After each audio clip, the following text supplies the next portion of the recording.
नमस्कार, मैं सचिन दुबे। आप सभी दर्शकों का एनबीए मीडिया नेटवर्क में स्वागत है। आज मीरा भाईंदर शहर में महायुति की तरफ से एक जनसभा बुलाई गई थी। इस जनसभा में जो प्रमुख उपस्थिति थी वो चित्रा वाघ की थी और इस कार्यक्रम में उन्होंने जमकर शिवसेना पर, कांग्रेस पर और एनसीपी पर हल्ला बोला है। इस पूरे कार्यक्रम में उन्होंने क्या बातें कही है, आइए आपको विस्तार से दिखाते हैं। बहुत अच्छा रिस्पांस यहाँ पे मिला है, लोगों में बहुत बड़ी उमंग है। इसका कारण भी यह है कि कहीं ना कहीं मोदी जी का हर इस भारतवासी के जीवन में कहीं ना कहीं कुछ ना कुछ तो ऐसा योगदान है। हर एक कोई लाभार्थी है मोदी जी का, और मोदी जी ने हर एक के लिए कुछ ना कुछ सोचा है।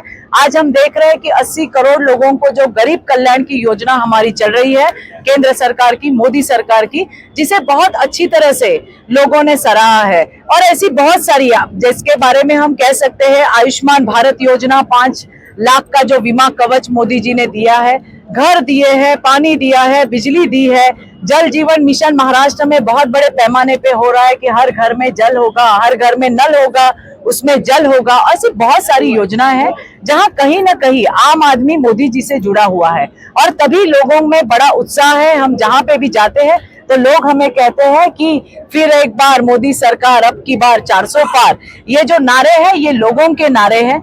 हमने देखा कि किस प्रकार से संकल्प पत्र में मोदी जी ने आने वाला भारत कैसा होगा इसकी भी वहां पे झांकी दी है। और जैसे हम कहते हैं कि ये 10 साल, ये तो मोदी जी का सिर्फ ट्रेलर था, अभी तो पूरी पिक्चर बाकी है। देखिए, ऐसा है कि देश के सम्माननीय प्रधानमंत्री वहां पे आए हुए थे। कई लोगों को कुछ दिक्कत हो भी सकती है क्योंकि इतना बड़ा रोड शो होने जा रहा था और देश के सर्वोच्च हमारे जो नेता है वो प्रधानमंत्री थे, जिसके प्रकार से लोगों को असुविधा भी हुई है। लेकिन लोगों की जो भारी उमड़ आपने देखी कि जिस प्रकार से लोग मोदी जी को मिलने आए थे, उनको अभिवादन करने आए थे। ये रोड शो, रैलीज, ये तो सिर्फ प्रधानमंत्री जी की नहीं, हर जगह पे हर एक नेता की वहां पे होती है। मुंबई में जरूर कुछ लोगों को दिक्कत हुई है और हमारे नेता देवेंद्र जी ने इसके ऊपर अपना बयान भी दिया है और हम भी माफी चाहते हैं अगर किसी को वहां पे असुविधा हुई हो। लेकिन एक बाजू में ये भी बड़ा शोर था कि हमारे प्रधानमंत्री जी को मिलने छोटे बच्चे से लेके बड़े बुजुर्ग तक लोग आए थे, आशीर्वाद देने आए थे कि मोदी जी आप फिर से एक बार प्रधानमंत्री बनिए, इस भारत की बागडोर आप संभालिए। ये भी सारे बातें वहां पे हमने देखी है। मुझे उनको सिर्फ इतना ही कहना है, 65 साल आपके हाथ में देश था, 65 साल में आपने लोगों के लिए क्या किया। अभी ये भड़काने की जो बातें हैं वो आप छोड़ दीजिए। जो आप मुस्लिम वोटों की बात करते हो कि ये हमारी वोट बैंक है, क्या मुस्लिमों के तरक्की के लिए कभी कुछ कांग्रेस ने किया है? ये मेरा उनको सवाल है। मोदी जी ने आप हमें मतदान दो या मत दो, लेकिन फिर भी हम आपके लिए काम करेंगे, ये सिर्फ कहा नहीं है तो वो कृति में लाने का काम किया है। जैसी बहुत सारी योजनाएं मैं आपको बता सकती हूँ कि मुसलमानों के बच्चे भी IAS IPS होने चाहिए, ये सोच रखने वाले हमारे प्रधानमंत्री नरेंद्र मोदी जी है, जिनके लिए फीस के पैसे भी मोदी सरकार दे रही है। जिसकी बेटी ग्रेजुएट हो जाती है, शादी शगुन जैसी योजना उसके खाते में 51,000 रुपए मोदी सरकार डाल रही है। इनके लिए उस्ताद योजना हो, ईदी योजना हो, न जाने कितनी सारी योजनाएं दी है। जो माइनॉरिटी मंत्रालय है उसका बजट बढ़ाने का काम किया है और ट्रिपल तलाक जैसा एक सशक्त कानून लाने की भी धारणा सिर्फ बोला नहीं है, वो मोदी जी ने करके दिखाया है। मुझे आपको यही कहना है कि मुसलमान हमें वोट दे ना दे, हमारे मोदी जी हर जात धर्म पंथ के परे जाके इस देश के हर नागरिक के लिए काम करते हैं। हम कोई जाति में विश्वास नहीं रखते। हाथ हथेली पे जिनका खाना है, जो आज खाएंगे कमाएंगे तो खाएंगे। मैं आपको एक किस्सा बताती हूँ। एक माँ मुझे मिली थी महाराष्ट्र में और वो मुझे कह रही थी कि मुझे मोदी को वोट देना है, और वहां पे हमारे प्रत्याशी थे खड़ी, राष्ट्रवादी कांग्रेस पार्टी का हमारा उम्मीदवार था। तो उसने मुझे कहा कि अगर मुझे मोदी को वोट देना है और यहाँ पे कमल नहीं है, तो मैंने कहा नहीं, आप घड़ी को वोट दीजिए, वो मोदी को मिलेगा। मैंने उनसे पूछा कि आपको मोदी जी को क्यों वोट देना है। उस माँ का जो जवाब है वो हमारे लिए बड़ा महत्वपूर्ण है। उसने कहा मेरे 2 बेटे हैं, लेकिन दोनों मेरा ख्याल नहीं रखते। मेरा तीसरा बेटा दिल्ली में बैठा है जो हर महीने मुझे राशन बेचता है। मुझे किसी के दरवाजे पे जाने नहीं लगता। ऐसा मेरा बेटा मोदी है और इसके लिए मुझे उसे वोट देना है। तो ये लोग क्या कहते हैं उससे हमें कोई लेना देना नहीं है। जिन लोगों को राशन मिल रहा है आप उनसे पूछिए कि उनको क्या लग रहा है। आज सभी के पास जो जब से कोविड आया है हमने देखा है, अभी कोविड से हम बाहर आए हैं, लेकिन आज भी मोदी जी ने लोगों को राशन दिया है और दे रहे हैं और लोगों की दुआएं उनके साथ है। उद्धव ठाकरे के औकात का फुग्गा है ना, वो तो लोगों ने 2.5 साल पहले फोड़ दिया। इसके लिए उद्धव ठाकरे और उसके चेले चपाटे क्या बोलते हैं उस पर ज्यादा ध्यान देने की जरूरत नहीं है। एक तो जो सुबह में उनके बाजू में बैठता है तीन टप्पर संजय राउत, जो एक आर्थिक घोटाले में जामीन पे बाहर निकला हुआ आरोपी है, इन लोगों को ज्यादा सीरियस लेने की कोई जरूरत नहीं है। जब आपके हाथ में था आपने कुछ नहीं किया। कोविड में लोग मर रहे थे, आप तो फेसबुक लाइव पे आ रहे थे, तभी भारतीय जनता पार्टी हो, शिवसेना हो, राष्ट्रवादी हो, सारे नेता रास्ते पे जा रहे थे, लोगों के साथ कर रहे थे। तुम लोगों ने तो लोगों की खिचड़ी नहीं छोड़ी, तुम लोगों ने तो बॉडी बैग नहीं छोड़े, तुम क्या बात कर रहे हो? और जो अपनी पार्टी नहीं संभाल सकता, इससे ज्यादा नालायक कौन होगा? और ये उद्धव ठाकरे हमारे नेता को नालायक बोल रहा है। देखो अभी ये बात है, और इसीलिए लोगों ने देखा हुआ है और इनके औकात का मराठीमध्ये लायकीचा फुगा 2.5 वर्षापूर्वीच फोडलेला आहे।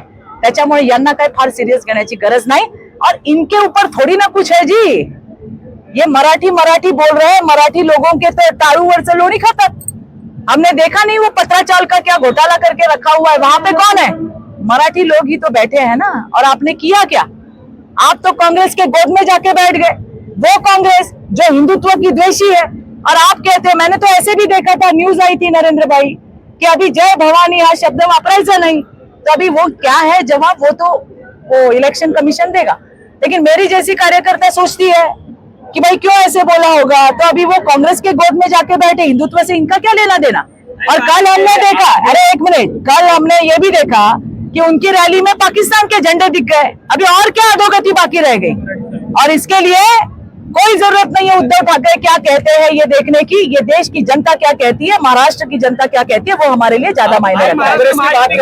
नहीं बैठते थे तो 370 आज नहीं हटता था, वो तभी की स्ट्रेटेजी थी। 370 आज हटाए, कश्मीर के भाई और बहनों को जाके पूछो, जहां पे लाल चौक में वहां तिरंगा नहीं फहराया जा सकता था, आज जाके उनको पूछो। जो हालात बदले हैं ना, वो मोदी जी और अमित भाई के कारण बदले हैं। ये कश्मीर की जनता भी 370 आज हटाने के बाद आप देख रहे हो, ये जो कांग्रेस बोल रही है कि संविधान, अरे तुम्हारे काल में महामानव डॉक्टर बाबा साहब आम्बेडकर जी का संविधान कश्मीर में नहीं चलता था जी।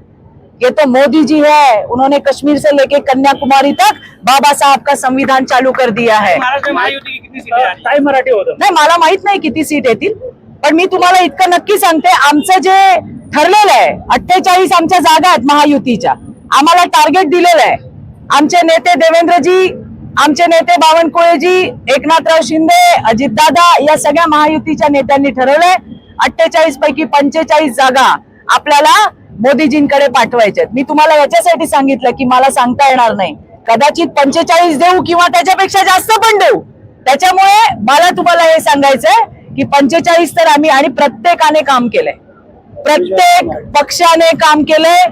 आमचे आरपीआयचे भाऊ असतील, बहिणी असतील, आमच्या राष्ट्रवादीचे सगळे कार्यकर्ते, शिवसेनेचे कार्यकर्ते, भारतीय जनता पार्टीचे कार्यकर्ते, कवाडे गट, रासप, सगळ्या घटक पक्षाच्या सगळ्यांनी काम केलंय आणि आम्हाला विश्वास है कि आम्ही जास्तीत जास्त जागा या मोदीजींकडे महाराष्ट्रात पाठवा नहीं गया नहीं।